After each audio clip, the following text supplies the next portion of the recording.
Buenas tardes a todos. He elegido este título porque el nombre completo de Valencia es Valencia del Cid, y luego citaremos algunas otras villas y ciudades, sobre todo del Reino de Valencia, aunque existen por toda España, que todas han querido participar de tener la palabra del Cid en su nombre. Vamos a ver una panorámica general de cómo se vivía en el siglo XI, que es cuando nació y murió el Cid, en el mismo siglo. Y vamos a ver unos cambios muy importantes, porque con el desmembramiento del califato de Córdoba, muchos de las antiguas, digamos, regiones de España, los musulmanes hicieron pequeñas taifas como reinos pequeños, y los cristianos se habían reducido prácticamente al norte de España con muy poco territorio. Y entonces vemos que en este mismo siglo nace el reino de Aragón, digamos que el rey de Navarra, porque lo que es Aragón formaba parte de Navarra, concede a su hijo el reino de Aragón por primera vez, cuya capital no era Zaragoza, porque Zaragoza era una taifa musulmana, y el primer capital del reino de Aragón fue Jaca. Y luego también ese primer rey de Aragón fue Ramiro I. Pero eso no solo pasaba en Aragón, es que en Castilla también se separa por primera vez del reino de León y aparece el primer rey de Castilla, que este rey ya tiene mucho que ver con la figura del Cid, porque el Cid, digamos, cuando nace, pues el rey Fernando I, el Bravo de Castilla, es el primer rey de Castilla, y vemos que suceden acontecimientos que pasan por primera vez en muchos siglos. Por ejemplo, Toledo, que había sido durante 3 siglos la capital del imperio visigótico, pues es conquistada de nuevo por los cristianos, y eso da un cambio muy grande en toda la península. Bueno, esto era un poco para hacer una entrada, y también decir que en esa época los musulmanes y los cristianos convivían, muchas veces combatían juntos, digamos, musulmanes y cristianos contra cristianos y musulmanes, y viceversa. Los cristianos luchaban entre ellos y también los musulmanes peleaban entre ellos, y había una especie de ansia de poder bastante grande, que yo diría que casi más que ahora. Y es muy interesante, y ahora ya vamos a centrarnos en la figura del Cid, que el Cid campeador, Rodrigo Díaz de Vivar, es el caballero medieval más internacional de España, y que más se conoce por todas partes. Es una figura especial, y que yo he tenido la oportunidad de, cuando he podido profundizar en este tema, ir comprendiendo por qué la figura del Cid tuvo tanto renombre, y todos los pueblos querían tener algún lugar donde había pasado el Cid, y pasan muchísimos pueblos, la cueva de Morella, el palacio del Cid de Requena, muchísimos pueblos, todos tienen 7 aguas, algún lugar donde estuvo el Cid, y está en su historia. La figura del Cid es única, o sea, porque ¿quién conoce a todos los reyes de Aragón? ¿Quién conoce a todos los reyes de Castilla o de León? A lo mejor lo conocemos de nombre, pero al Cid todo el mundo lo conoce. Y también deciros que en el castillo que hay en Segovia, que es el Alcázar de Segovia, donde se celebraban las cortes de los reyes de Castilla, hay un zócalo alrededor de toda la pared donde están representados todos los reyes de Castilla y también de León, porque muchas veces estuvieron juntos Castilla y León. y aparece un personaje que no está a la altura del Zócalo, sino un poco más hacia abajo, y ese es el Cid, porque no siendo rey han tenido que integrarlo, digamos que adosarlo, también porque todo el mundo conoce al Cid, pero a los reyes muy pocos, muy pocos. Y vamos a ver por qué el Cid, que nunca perdió una batalla, y aunque no ganó una después de muerto, porque eso fue digamos, una cosa que hicieron en la película, que se rodó en Peñíscola en parte, y en parte en Castilla, donde aparecen Sofía Loren y Charlton Heston, esa maravillosa película, pero bueno, esa escena final, eso no se puede comprobar de momento, no se puede comprobar. Bueno, sobre la figura del Cid existen bastantes datos para ser tan antigua. Existen 4 crónicas, la historia de crónica de Carmen, la otra es la de Roderici, y luego esas son las cristianas, y existen otras 2 crónicas que son de musulmanes de la época, o sea que todas las crónicas se escribieron o estando en vida y en parte recién había fallecido. Entonces se conserva bastante, y luego se han ido recuperando 25 documentos que están firmados por el Cid, y algunos de ellos también por la esposa del Cid, doña Jimena. Y entonces estos documentos, gracias a ellos se ha podido, digamos, reconstruir bastante de lo que es la historia de la vida del Cid campeador, y estos documentos ha sido pues gracias al trabajo y al esfuerzo de archiveros y de investigadores que entraban en las catedrales o en las antiguas bibliotecas y rebuscando por ahí han ido apareciendo, y posiblemente algunos de los datos que se consideran de leyenda se puedan ir probando cuando se aparezcan más cosas, porque la historia va cambiando conforme los datos se van recuperando.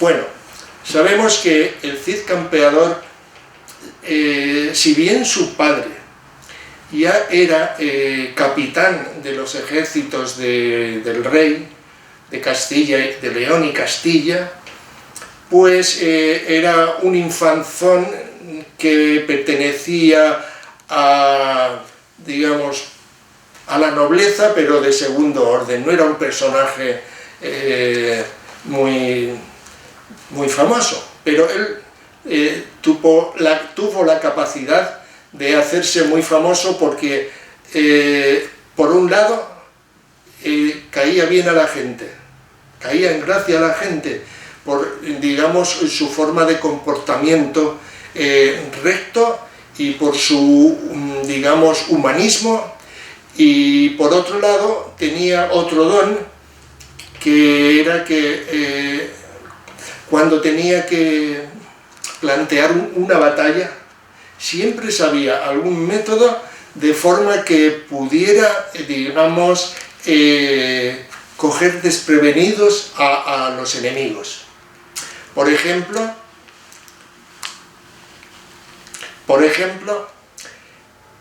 este ejemplo es muy importante.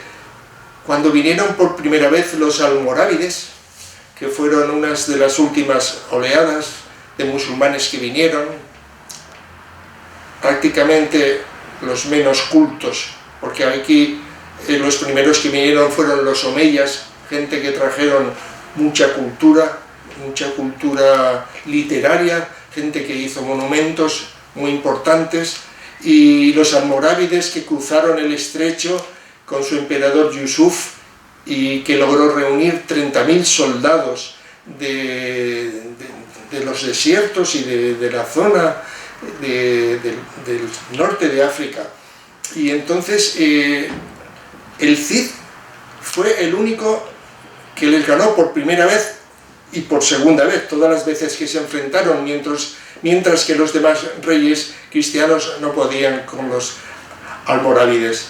Y luego también, ya en su niñez, Él era hijo de Diego Laínez, que parece ser que venía de familia digamos, de jueces, y logró entrar en la corte donde estaba el hijo del rey que hemos nombrado antes, que era Fernando I, primer rey de Castilla, y conoció al infante, o sea, al hijo del rey, y se hicieron amigos. Si bien Sancho era un poco mayor, pero se hicieron amigos inseparables, y entonces él recibió una educación, porque todos conocemos al Cid como, digamos, guerrero, como soldado, como caballero medieval, pero no conocemos otra parte digamos, de la educación que recibió de niño. Y entonces en la corte él pudo aprender gramática, a leer y a escribir, e incluso quedan algunas frases de él escritas en latín, porque las crónicas que hemos citado antes están todas escritas en latín, si bien se hablaba el castellano. Y por otro lado también aprendió leyes, y los reyes lo utilizaron multitud de veces. Cada vez que había un litigio, cada vez que había un pleito que resolver, pues el Cid era enviado como juez, y eso es digamos, un detalle que no se conoce mucho.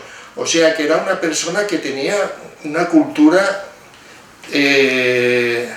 digamos, en aquella época bastante importante, porque cualquiera no podía hacer de juez. El caso es que con menos de 20 años, el mismo Sancho, que en esa época no era rey, y luego sería rey de Castilla y de León, pues lo nombró caballero con menos de 20 años. Y el Cid, pues bueno, ahí estaba. Y ya participó, siendo muy joven, con 15 o 16 años ya participó en algunas batallas. Todavía no sobresalía porque era muy joven, y bueno, ahí estaba el Cid. Y cuando murió el rey Fernando I, entonces quedó Sancho como Sancho II, y el fuerte. Y entonces pues nombró al Cid campeador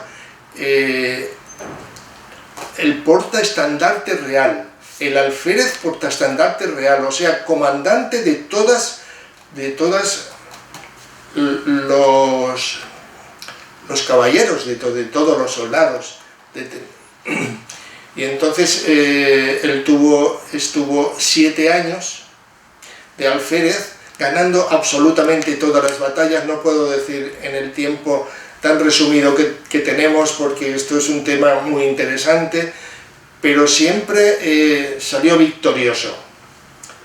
Pero a los 7 años murió su amigo Sancho II, y quedó Alfonso VI, fue el que le sucedió, y Alfonso VI pues no le hacía mucha gracia, porque con 20 años lo habían nombrado al Cid alférez real, portaestandarte y comandante en jefe de todas las tropas, pues de gente de la nobleza que llevaba muchos años, pues no comprendía cómo casi un niño podía ostentar este cargo tan importante. Y entonces el siguiente rey que hubo lo destituyó, y quedó como un caballero más, y puso a otro de ahí de la corte, pero cuando perdió 2 o 3 batallas lo tuvo que destituir. Se dio cuenta que se había equivocado, pero no volvió a llamar al Cid. El caso es que el Cid, por varias desavenencias que no tenemos tiempo de explicar con detalle, fue desterrado 2 veces por el rey Fernando VI. Entonces el Cid pues fue a Zaragoza.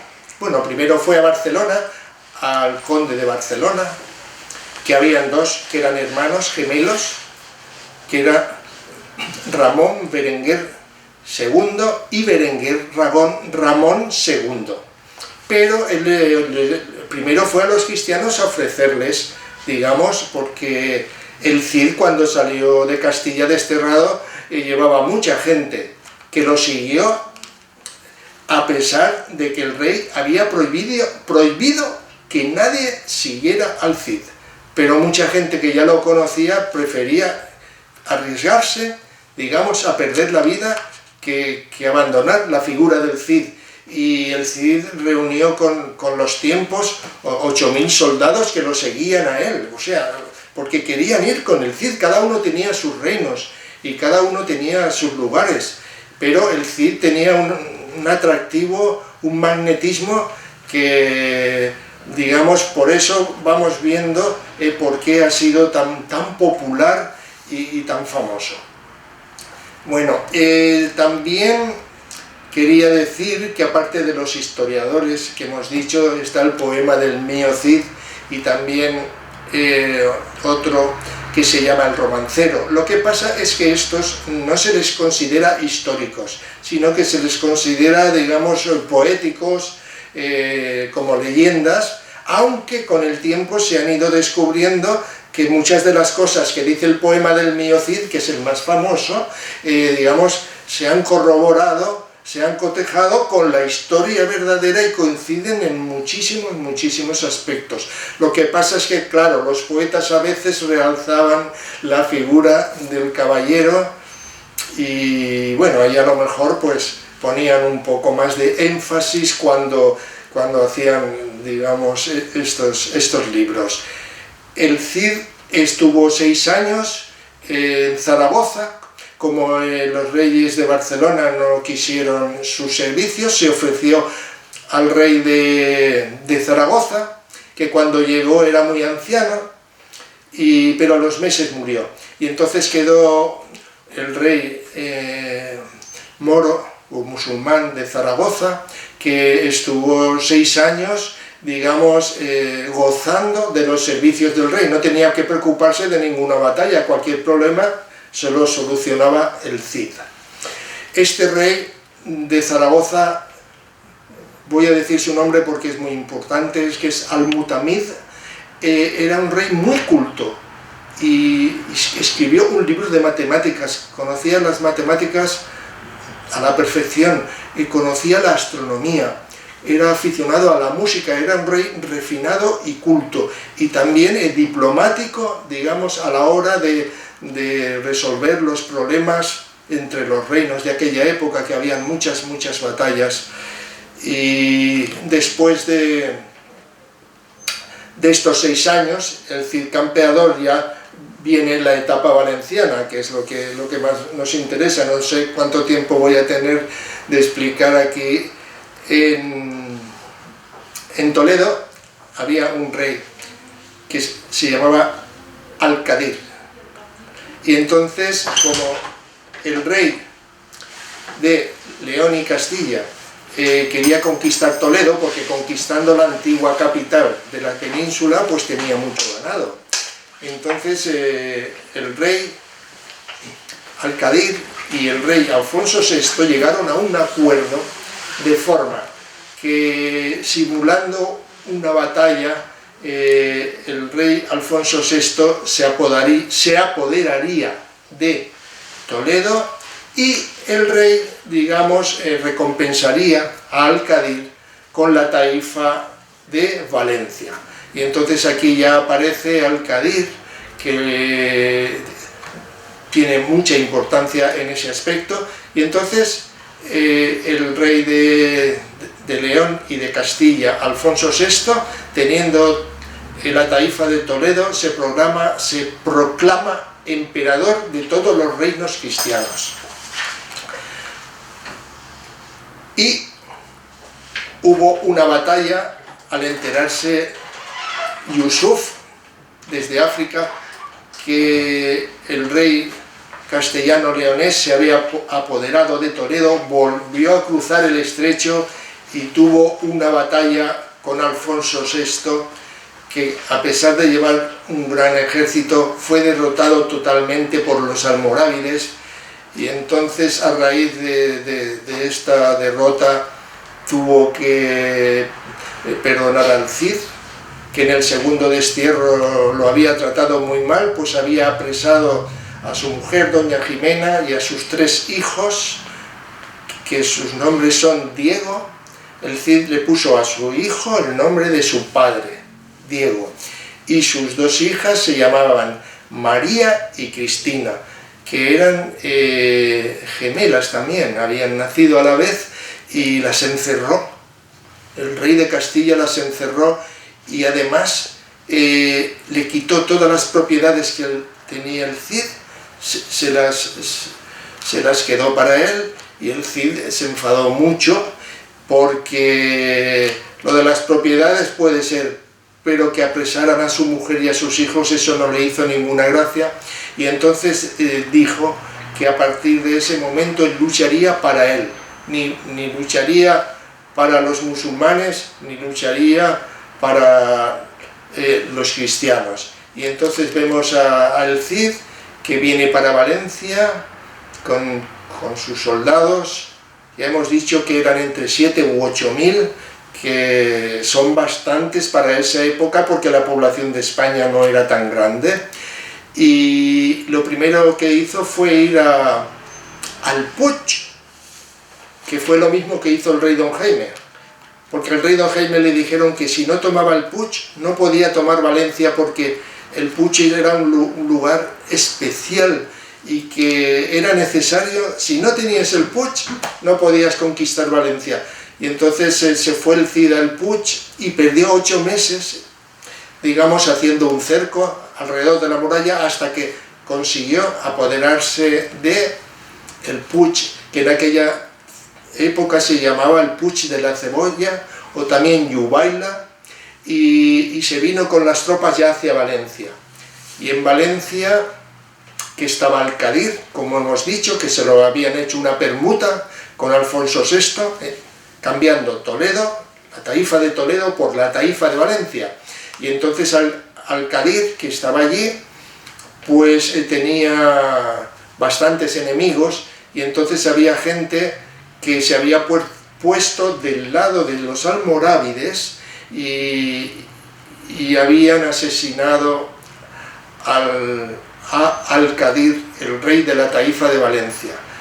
Y entonces esto no le hizo mucha gracia al Cid, y entonces puso cerco a la ciudad de Valencia.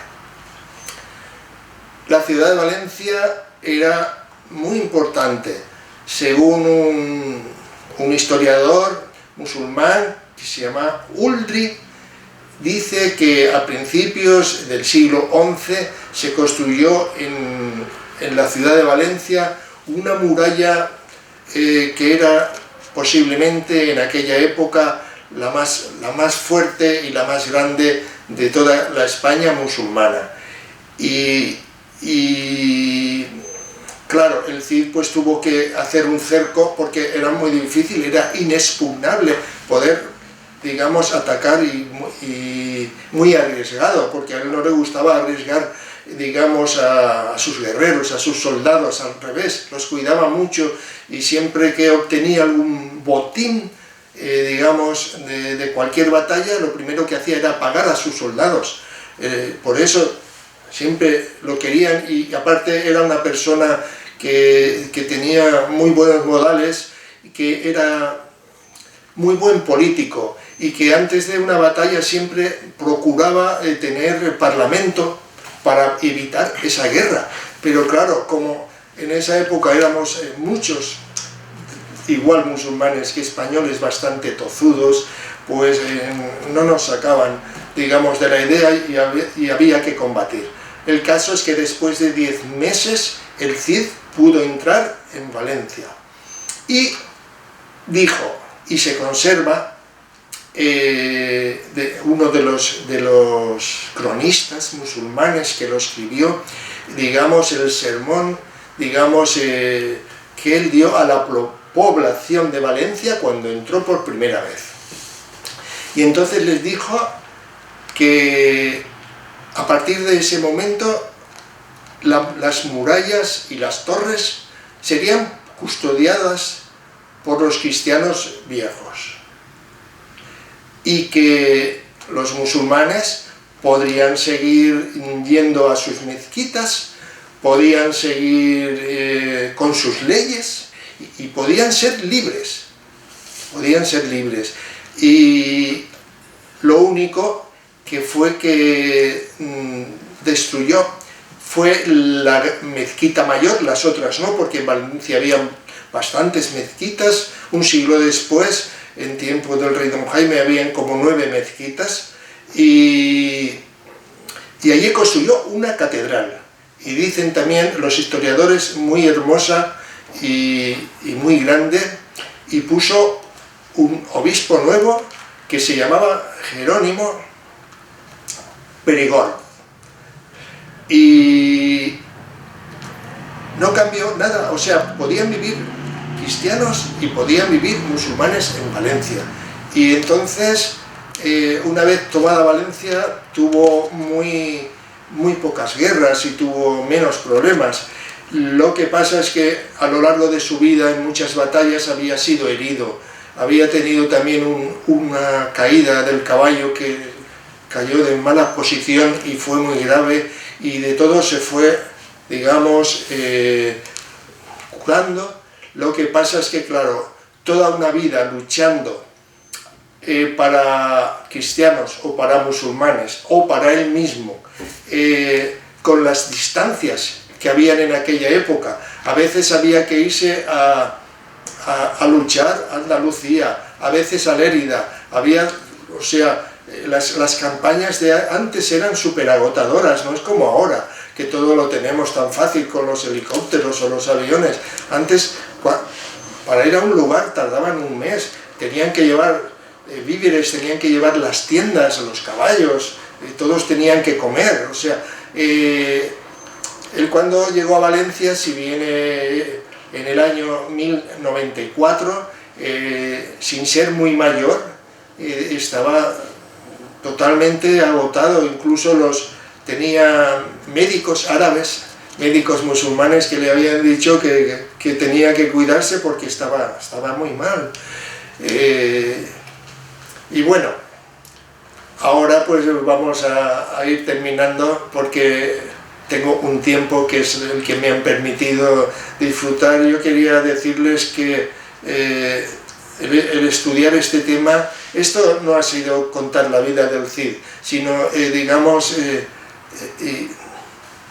a ver si alguno tiene afición y puede llegar a estos textos, y entonces disfrutará en el futuro lo que yo he disfrutado de ver que todo le salía bien, que todo sabía hablar con todos, y era una figura especial. Por eso ha llegado tan lejos.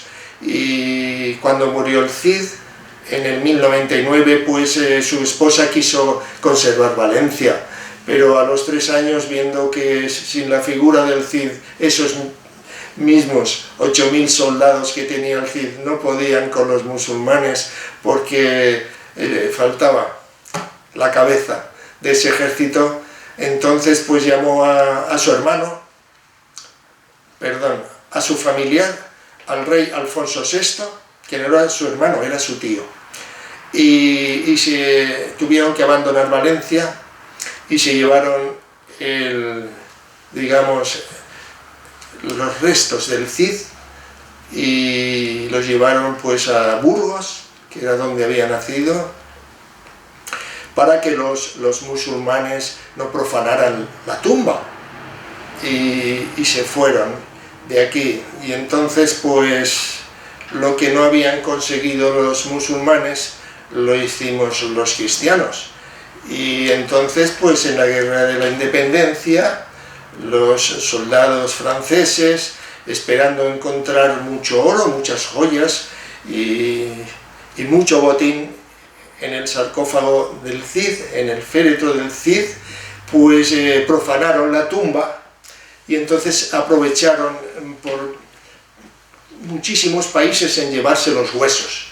Y sabemos que los huesos del Cid, porque incluso hay un mapa donde pone dónde está cada parte de los huesos, pues hay huesos en Rusia, en Chequia, en Francia, en varios sitios, en Alemania, y también en España. Camilo José Cela llevó un hueso del Cid a la Academia de la Lengua Española y se conserva allí. Bueno, el caso es que, como si fuera el santo más famoso, todo el mundo quería una reliquia de aquella persona que no había sido santo, ni había sido, digamos, o sea, no se ha visto nunca, y están esparcidos por toda Europa y también por España. Los que habían en Alemania los pidió el rey Alfonso XII y los devolvieron. Y bueno, el caso es que lo que queda hoy en la Catedral de Toledo, que está justo en el centro de la crucería de la catedral, bajo es donde está la tumba de doña Jimena y del Cid, pues tienen esa anécdota graciosa de los huesos, porque lo importante fue la figura del Cid. Todo lo material con el tiempo, tarde o temprano, desaparece, todos lo sabemos. Y entonces, pues quería decirles que si alguno quiere conocer la Valencia del Cid, aún se conservan lugares donde estuvo el Cid, muy pocos. Hay una puerta de la ciudad, la muralla árabe que hemos dicho antes, que se construyó tan grande, tenía 7 puertas. Una de las puertas era la de Baba Zachar, que en árabe significa el hechicero, y esa puerta luego tomó el nombre de Portal del Cid. En esa puerta había una torre que hoy no existe, pero que en el plano del Pared Tosca aparece dibujada completa. Pues muy cerca de allí vivía el Cid, tenía la casa del Cid, o sea, muy cerca de la puerta del Portal del Cid. Luego se conservan también muchos fragmentos de lienzos de la muralla aquella tan famosa, y aún quedan, por lo menos que yo haya podido ver, 2 torres de aquella muralla que tenía Valencia, y que todas las torres que tenía eran circulares, y se pueden ver. Yo realicé una excursión hace alrededor de 20 años de la Valencia musulmana, y tuve la oportunidad de ir viendo los lugares de que se conservan, de la muralla y de las puertas. Queda una puerta, que es el Portal de Valldigna. El Portal de Valldigna es la única puerta que queda. Y luego también decir que existían palacios, por ejemplo, en los viveros, en los jardines de viveros de Valencia, donde estaba el Palacio Real. Ese palacio es de la época del Cid y de antes, y eran quintas de recreo que tenían los reyes musulmanes de Valencia. Y en este caso de los viveros se puede considerar como el primer zoológico de Europa, por lo menos, porque ahí habían hasta leones y habían animales de toda parte de África. Luego también en Ruzafa es donde el Cid puso su campamento también, y junto con los soldados que él llevaba para conquistar Valencia. Y bueno, eso pues ya ustedes, si tienen el gusto de conocer esta figura tan importante, al que Valencia le ha dedicado una avenida, una de las principales, que es la Avenida del Cid, que es la que va hacia Castilla. También tenemos una estatua que la hizo una señora de Nueva York, Hannah Bartington, que fue la que hizo la estatua que se conserva hoy en la Plaza de España de Valencia, y que todavía está, y es una estatua preciosa donde él aparece con el estandarte, con la bandera que llevaban los cristianos en las guerras. La espada no la tiene sacada, y esa estatua se hizo tan famosa que hasta la copiaron. Esa estatua está la misma en Nueva York, en San Diego en Estados Unidos, en San Francisco y también en Buenos Aires, para que se hagan una idea de lo internacional que ha podido llegar a ser un caballero medieval, y en este caso el Cid Campeador, que fue señor de Valencia durante 5 años y que, porque él había quedado enamorado de sus huertas, de sus jardines, de la riqueza que tenían estas tierras que otras tierras de Andalucía o de Castilla no tenían. O sea, los regadíos aquellos, el Tribunal de las Aguas, que también es de esa época y de antes, que realizaban los musulmanes, digamos, para repartir la justicia sin ningún tipo de documento. Y bueno, espero que hayan podido disfrutar de estos breves instantes y que haya podido serles útil de alguna manera. Mi nombre es David Terrén Balaguer, soy un aficionado a todas las cosas de Valencia, a la historia de Valencia, y siempre dispuesto a aprender de aquellos que saben más que yo. Muchas gracias.